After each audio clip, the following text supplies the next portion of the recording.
सत्यानन्दचिदात्मने सर्वान्तरात्मने श्रीमद् वेङ्कटेशाय मङ्गलम्।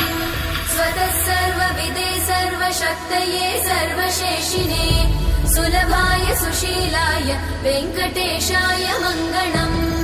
परस्मै ब्रह्मणे पूर्णकामाय परमात्मने प्रयुञ्जे परतत्त्वाय वेङ्कटेशाय मङ्गलम्।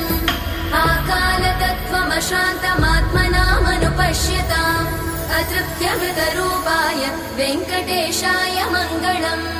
प्रायस्वचरणौ पुंसां शरण्यत्वेन पाणिना कृपया दिशते श्रीमद् वेङ्कटेशाय मङ्गलम्।